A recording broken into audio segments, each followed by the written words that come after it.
Hello and welcome to Mindset Mondays with DTK. This is episode number 148 in an ongoing series of live broadcasts designed for folk with a growth mindset or folk who'd like to develop one.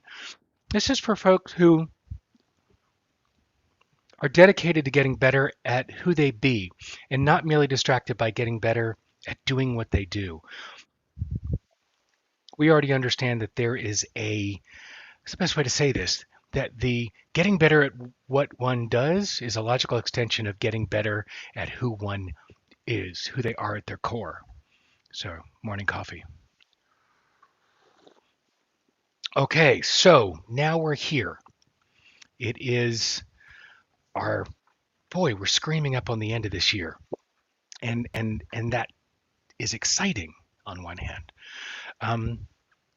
But it makes me flash back a little bit, right? Though I loved Mrs. Southworth, she was my high school human phys and anatomy teacher. Um, Interestingly enough, we also shared a birthday, April 20th. Anyway, I hated the early months of that class. There was so much drudgery, acronyms and mnemonics, and tons of just drudgery. I still remember the origin, insertion, and action of so many of the 650 muscles in the body that I'm embarrassed to say. And this is, sorry, I've got alerts going and I realize that I'm like squirrel distracted. Um, what I understand, what came to understand further on in the semester was that knowing the core elements of the anatomy was essential to all the subsequent lessons. And even though I was memorizing and bulk storage of the data that I had to take in, it wasn't learning, at least not the way I see it. And as bones are to the body, data is the structure for learning, but it's not learning. And that's what our quote is today.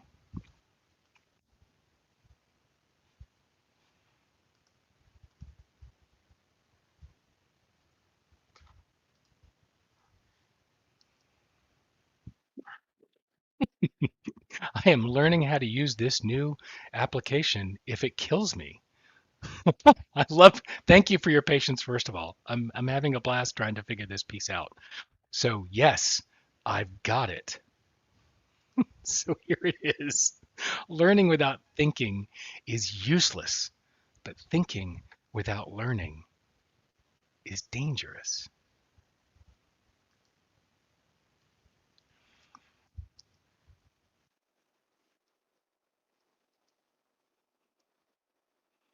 Learning without learning without thinking is useless, and thinking without learning is dangerous.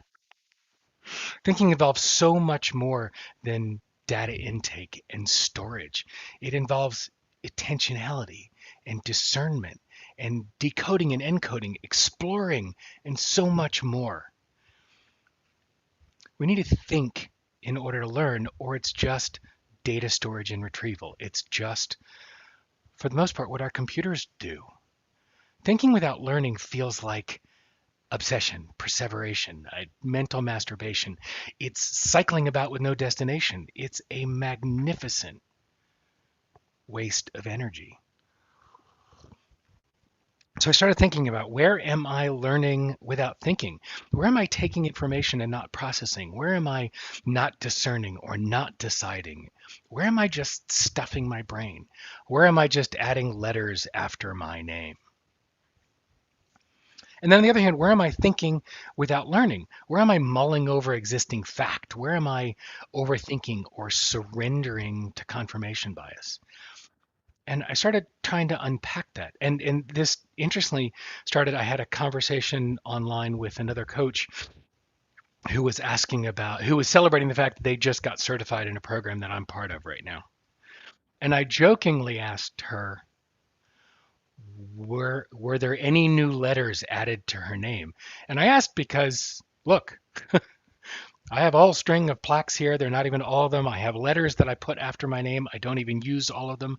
I have as many letters and hyphens after my name as I do in my name. I became obsessed with I became obsessed with certification and learning. I know at one point back in 2016, there was a pilot, an international pilot for a coaching with ROI event, their program that was going, and Team Coaching International was offering its inaugural cohort for certification, and Conversational Intelligence, Judith E. Glazer's program, was offering their inaugural program and certification. And so I said yes to all three. Now, to be fair, I had said yes before all the dates were aligned, and it turns out they all started within 2 weeks of each other. And still, I didn't recalibrate. I didn't say no. I had said yes to them, and God damn it, I was going to do it. And I ended up doing short shrift, particularly to the Coaching with ROI program. I had to go back through it all on my own afterwards, but I showed up for the programs. I was just stuffing information into my head. I didn't learn a damn thing until I went back through the entire program again 6 months later. But the point was, I was just taking in information. I was just learning without thinking. I was storing information and it was perfectly useless. And as much information as Lisa Ann Edwards put into that program, I was taking in a fraction of it because I was learning without thinking. I was showing up, checking the box.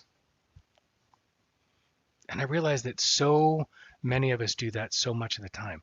And I wonder how kids that are going to school on Zoom right now, how much are they really taking in? How much are they really thinking through? How much of it is just learning without thinking? And then where am I thinking without learning? It's interesting. One of the things that I was pulling together as I put this episode together is if you learn without thinking, you're not truly digesting the knowledge and the message behind it.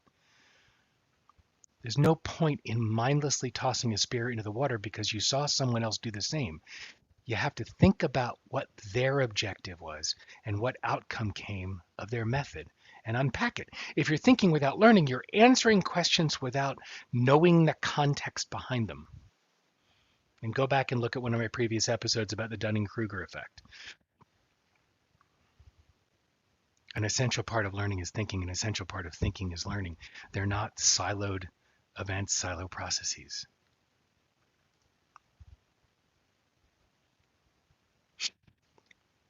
Oh my God, yeah, I gotta. It's like buying books and never reading them. Yeah, I'll admit that two of the books behind me, I still haven't cracked the spine on. And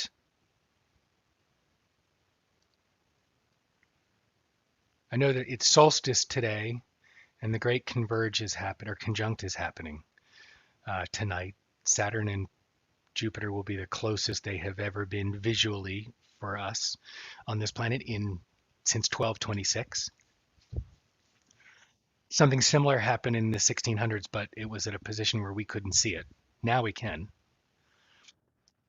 So there's all this conversation about a change in energy and how energetically different the world is going to be moving forward.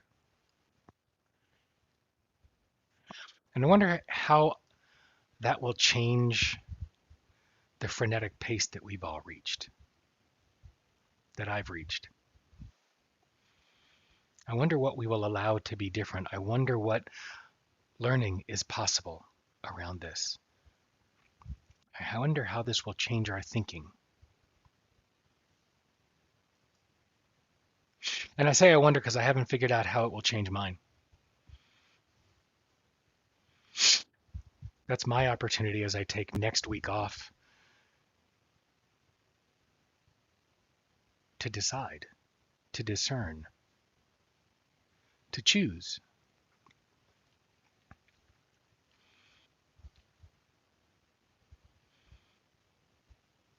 I'm checking in. I noticed that on one hand, yes, I'm excited for 2020 to be over.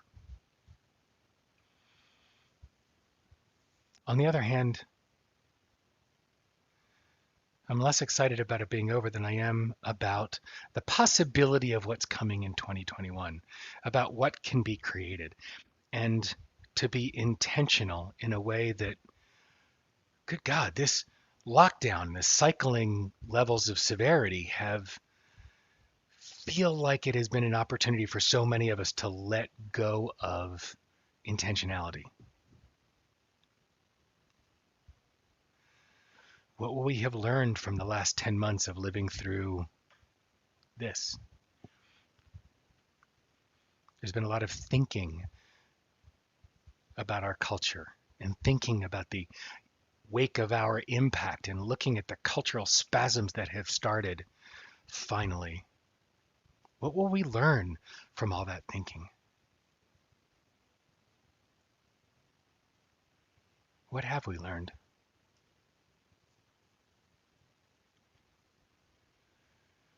Energy's interesting right now.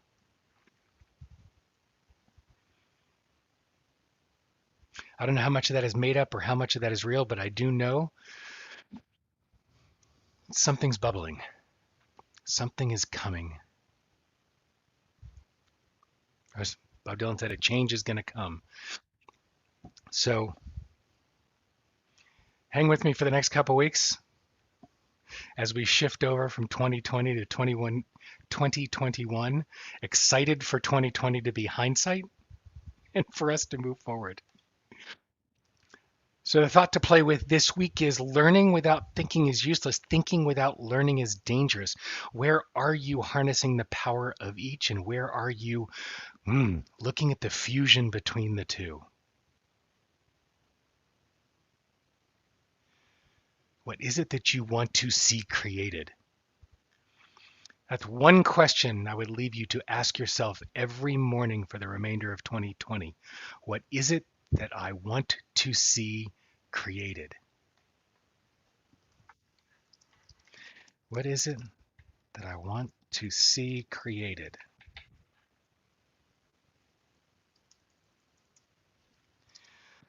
One day I'll learn how to type faster. What is it that I want to see created?